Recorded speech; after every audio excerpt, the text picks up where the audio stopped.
So the Warriors are up 1-0. They locked Houston down like it was their full-time job, and the stats don't lie. Holding the Rockets to 85 points? That's not just solid defense. That's a statistical mugging. The defensive rating sat around 95.0 over 89 possessions, which absolutely crushed Houston's season average. It wasn't just bad shooting either. Golden State forced 17 turnovers and converted them into 25 points. That's nearly 30% of their total scoring just off Rockets' mistakes. Jimmy Butler showed up like he was auditioning for a heist movie, swiping 4 steals that completely gutted Houston's flow. And then there's the shooting. Outside of Sengun, Houston shot 23 of 69. That's 33.3%, and it got even uglier when you looked at Jalen Green and Fred VanVleet.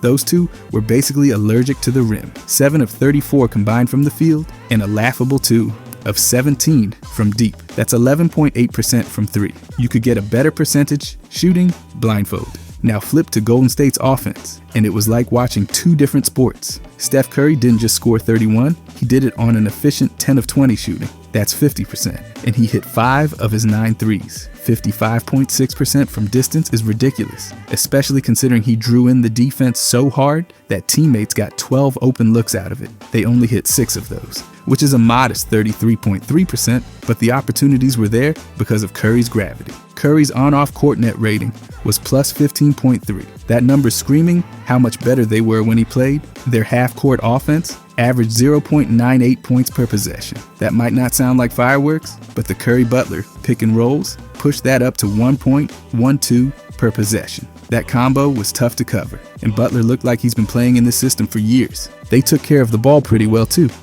18 assists to 10 turnovers means an assist to turnover ratio of 1.8 to 1, and Draymond Green made sure the ball didn't die in his hand. He dished out 6 assists without coughing it up once. That kind of ball control is a dream when you're running this many actions in the half court. Now let's talk about the boards, because that battle got gritty. Houston did crash the glass hard, grabbing 22 offensive rebounds. Thompson led the charge with 6, but Golden State didn't let that wreck them. The Rockets only got 22 second chance points off those boards, which evens out to 1 point per possession. Not exactly backbreaking. Golden State secured 72.1% of their defensive rebounds. They finished with 45 total, and Looney chipped in 12 of those, 9 coming on the defensive end, and he did it in just 24 minutes. Efficient rebounding is underrated, but it shows up in games like this. By the way, if you guys enjoy these deep dives, I'll be posting every day during this playoffs. I genuinely appreciate if you could subscribe. Thanks. Anyways, the Warriors. In crunch time, the Warriors stayed composed. They outscored Houston 23-17 in the final 12 minutes. Jimmy Butler showed up late with 6 points, 2 rebounds, and 2 steals in the last 8 minutes and 49 seconds. During that stretch, he had a plus 12 net rating, and every bit of that felt earned. They stuck to high percentage looks too, going 7 of 12 in the restricted area during the fourth quarter. That's 58.3% at the rim, and it came from the Rockets. Overcommitting to Curry, the advanced stats really put a B on this one. Golden State's net rating ended at plus 10.0 with a final score of 95-85. Their true shooting percentage came in at 56.2, which is just a little under league average. But Curry clocked in at 67.1% true shooting, and Butler hit 62.4%. On the other end, Houston couldn't buy a bucket. They managed a true shooting of just 47.8. Jalen Green dragged that down with a brutal 32.1%, and VanVleet did him no favors with 28.9. The defense really showed off its flexibility. They switched 32% of the screens and forced the Rockets into 14 mid-range shots, only 4 of which went in. That's forcing them exactly where you want them, into the inefficient zone. Butler's versatility paid off big late in the game. He took over as the primary defender on Sengun in crunch time and completely locked him out. Sengun didn't even attempt a shot in the final 4 minutes and 30 seconds. That kind of defensive stand from a wing guarding a center tells you how committed they were. And Curry's effort on defense shouldn't get ignored either. Houston kept trying to target him, but he allowed just 0.78 points per possession as the primary defender. That's not just holding your own, that's flipping the script. They executed a game plan that was built on bending without breaking. Houston got offensive boards, but not efficient follow-ups. They tried to target mismatches, but the switches held strong. The Warriors gave up nothing easy, and in the process, they buried a team that came in with firepower. That defense-first mentality, paired with just enough offensive rhythm from Curry and Butler, gave them the edge. And when you look at the numbers, it's clear they didn't just win, They squeezed the Rockets out of every angle and made it look controlled. Nothing fluky, nothing flashy, just data-backed dominance. But when you watch this game, it comes down to a few factors why they were so good. And we need to start with Curry. When Curry's cooking, the numbers don't just look good, they start yelling at you. The Warriors go from a regular playoff team to a straight-up offensive nightmare when he's dialed in. Look at the regular season. Anytime Curry dropped 30 or more, they went 18-7. That's a 72% win rate, and it's not even a coincidence. It's a pattern. And when he exploded for 40 or more, that record tightened up to 5-1. The only loss in those was that bizarre 7 of 12 three-point shooting game against the Clippers. He still lit them up. They just didn't back him up. Game 1 against the Rockets was basically a microcosm of all of it. 31 points from Curry, and the Warriors walked away with a win that brought the same energy from the regular season right into the playoffs. Like no switch even needed flipping. The formula didn't change. He scores big, they win big. The offensive efficiency when Curry's dialed in is brutal for opponents. In games where he scored 30 or more, his average true shooting percentage hit 67.1. That's way over the league average, which hovers around 58. In the 56-point monster game against Orlando, he posted a 92.5 true shooting percentage. That is the highest for any 50-plus point performance this entire season. He wasn't just hot, he was nuclear. It wasn't just about his own shot falling, though. In those 30-plus games, Golden State averaged 118.3 points per 100 possessions. Compare that to 110.7 in all the other games. That's nearly 8 more points every 100 trips down the floor, all just from Steph being Steph. His individual on-court offensive rating in those games hit 122.1, and with that came a net rating of plus 12.4. That's elite level stuff, and it's completely consistent across those high-scoring performances. You can't even ignore how the three-point shooting folds into the winning. Curry hitting from deep is like plugging a charger into the whole team's offense. In the games they won, he hit an average of 5.1 threes a night and did it at a clip of 43.2%. In losses, that dropped to 4.2 threes on 36.8%. And if he knocked down 6 or more, the Warriors went 14-2. That's not some vague trend. That's a bright, blinking sign that says if Curry's draining shots, the team is wrecking people. Golden State's team-wide three-point shooting also climbed in those games. They shot nearly 40%, specifically 39.4 when Curry had 30 or more. Compare that to 35.1 in all the other games. And it's clear his rhythm spreads like wildfire. Defenses collapse on him, panic, rotate late, and the other guys feast. Then there's the clutch stuff. Curry's not just piling points early and coasting. He's finishing games too. In the games they won, he averaged over 8 points in the fourth quarter and hit over 55% of his shots in that frame. Against Memphis on April 15th, he scored 12 points in the fourth alone to clinch their playoff spot. And he didn't just drift to the free throw line for that either. Those were real buckets under pressure. Speaking of free throws, Curry's living proof that free points are still the most efficient points. He shot 93.3% from the line this season, and in that 37-point play-in win against Memphis, 13 out of 13 from the stripe. That kind of automatic scoring at the line stabilizes everything late in games. You can't foul him, and you can't stop him. Now, you'd think with Curry going off, there might be some slippage on the other end, and you'd be right, kinda. Their defensive rating in those high-scoring Curry games was 109.2, slightly worse than their season average of 107.8. But when your offense is operating at that level, you don't need to be perfect on defense. The net rating still sat at plus 12.4. That margin covers up a whole lot of minor leagues. Curry did average 3.4 turnovers in those games, which isn't nothing, but the Warriors still posted a 1.8-to-1 assist-to-turnover ratio in those contests. They were moving the ball well, sharing it, and minimizing the sloppy stuff. Even when he was aggressive, they didn't spin out of control. You want to see the big picture? When Curry plays like this, the Warriors basically become a top 5 offense. Their transition scoring gets a massive bump. 25.2 fast break points in Curry's 30-plus games. That's not some fluff stat either. It means they're turning defense into offense, grabbing rebounds, running, and finishing. When the ball's in Steph's hands and the defense is scrambling to catch up, those points add up fast. The ripple effects go everywhere. His deep shots stretch the floor so much that everyone else has room to breathe. It's not just about his makes, it's about the space he creates. That gravity doesn't show up in the box score, but it's all over the advanced metrics. Open looks, skipped rotations, mismatches created, all because teams are terrified of him pulling from 30 feet. And he's not stat padding either. Most of these big scoring nights come in close or competitive games. He's not racking up easy numbers and blowouts. He's controlling the tempo, scoring in critical moments, and pulling the team out of tight spots. Look at that game against Orlando again. 56 points. That was a 15-point win, and Steph played deep into the game. He shot the lights out from everywhere and still had the highest true shooting percentage of any 50-plus scorer all year. You can't even scheme for that. Defenses try to trap, blitz, hedge, none of it worked. In their worst losses, Curry's volume dipped or his efficiency dropped. When he scored fewer than 25, their offense stalled. When he was efficient and aggressive, they rolled. That's simple. When Curry is aggressive, the entire identity of the Warriors shifts into something lethal.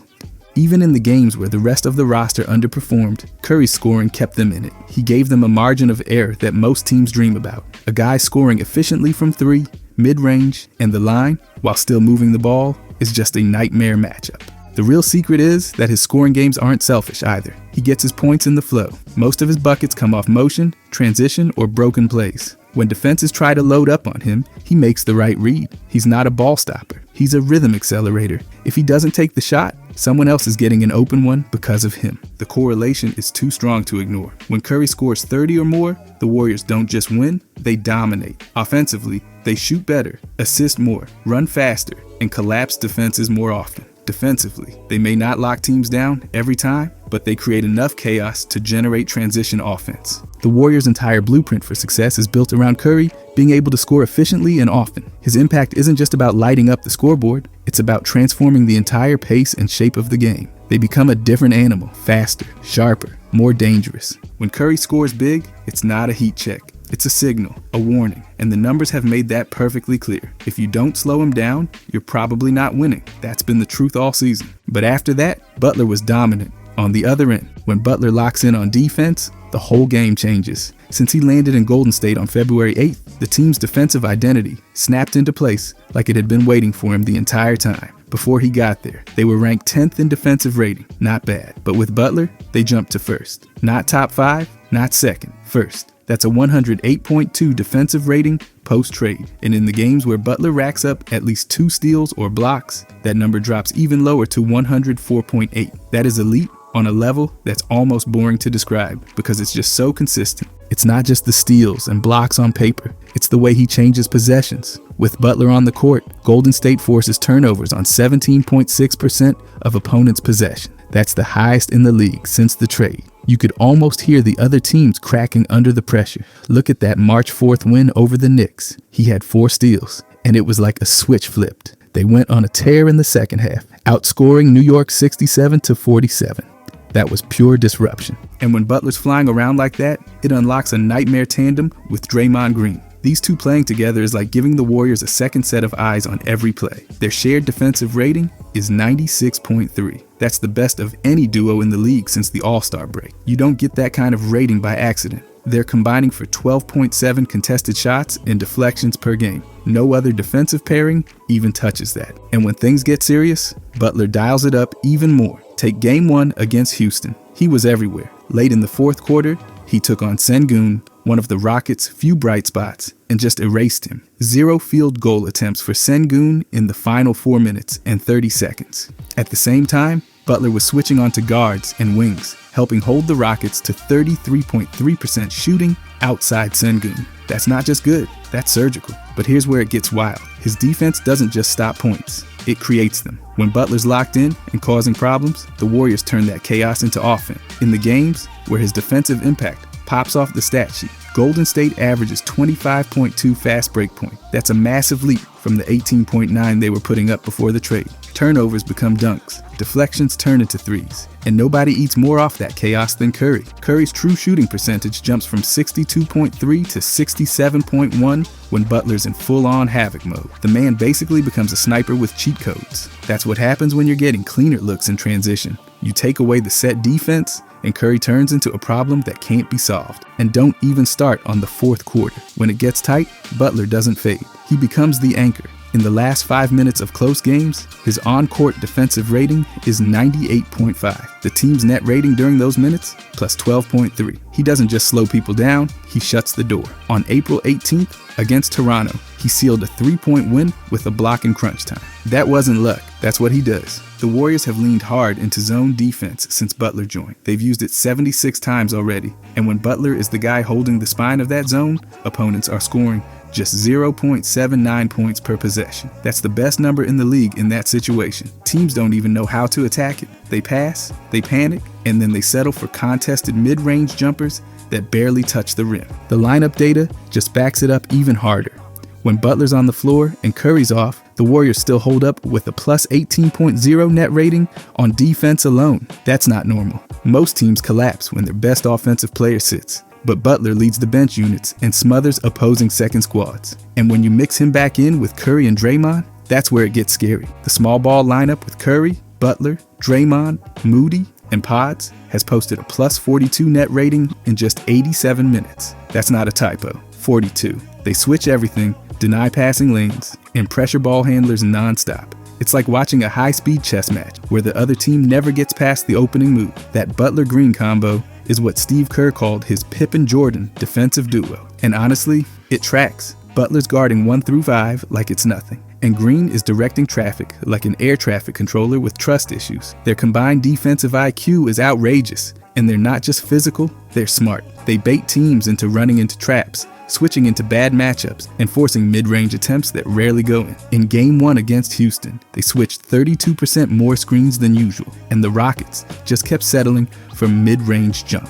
They went 4 of 14 from that zone. That's 28% shooting on shots the Warriors are basically forcing them to take. When you make your opponent shoot exactly what you want them to shoot, it's not just solid defense, it's complete control. And here's the thing that keeps coming up in the data. Every time Butler has one of those games with 2 or more stocks, that's steals and blocks for the uninitiated, the Warriors defense doesn't just hold, it dominates. That's when the game starts tilting. The ball movement from the other team slows. They stop attacking the rim. Their passes get longer. Every possession becomes this exhausting uphill crawl. Butler is the kind of defender who doesn't even need to rack up big block totals to impact the game. He shadows passing lanes, rotates early, calls out screens, and plays with perfect timing.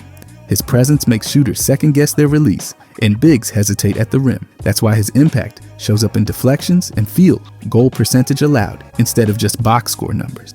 It also allows the Warriors to gamble more without getting burned. They'll send traps or hard doubles, knowing Butler's going to cover the back end. That kind of defensive trust opens up options, and it makes them faster. They can rotate out of help and still contest at the three-point line. They're not just reactive, they're proactive. And that all flows from Butler being in the right place at the right time. Since he arrived, the Warriors are 22-6. That's not a coincidence. That's the result of a defensive shift, anchored by a veteran who knows exactly how to read the floor and apply pressure without overextending. And he's doing it without slowing the game down or getting into foul trouble. He's getting the stops without giving up the freebies. Even Butler's presence on the court has a mental effect. Guards pull up early to avoid driving. Bigs hesitate under the rim. Wings rush their shots off closeouts. It's a psychological edge that you can't really measure, but you can definitely feel. And it's baked into all those defensive rating shifts. 104.8 when he's in high gear, 96.3 when he's paired with Draymond, 0 field goal attempts for Sengun in crunch time. That's not just a good game, that's a shutdown performance with receipts. If you want to know how good the Warriors are when Butler's defense shows up like that, just look at the league's best defensive rating, post-trade. Look at the plus 18.0 net when he runs the second unit. Look at the 32% more screen switches and the 0.79 points per possession allowed in zone sets. The whole team turns into a steel trap when he's on, and the wins just keep stacking. The defense doesn't just benefit from him, it transforms around him. And that's what makes those games so dangerous. When Butler's playing at that level, you're not just playing the Warriors, you're playing against a system that's been reprogrammed to eat your offense alive. And the scary part, he makes it look easy. But the last thing I want to talk about, Moses Moody. If the Warriors want to win it all this year, they're going to need more from Moses Moody. That Game 1 against Houston might have ended with a win, but Moody's performance didn't exactly scream championship contributor. In 28 minutes, he managed just 7 points on 5 shots, hit only 1 of his 4 attempts from deep, and didn't record a single steal or block. That's the kind of line you glance at and immediately try to forget. He's supposed to be one of the more versatile two-way guys in the rotation, but in that game, he was just there. His shooting was off, and that hurt the floor spacing more than it may seem at first glance. He hit 25% of his threes, which is a massive drop from his regular season average of 37.4. That dip wasn't just random coldness, it was part of a pattern. He's been inconsistent in games where the defense tightens up. Even with a +6 net rating in that game, it didn't match what he brings when he's actually active and aggressive on both ends. If you're logging almost 30 minutes in a playoff game, quiet shouldn't be the most accurate word to describe your night.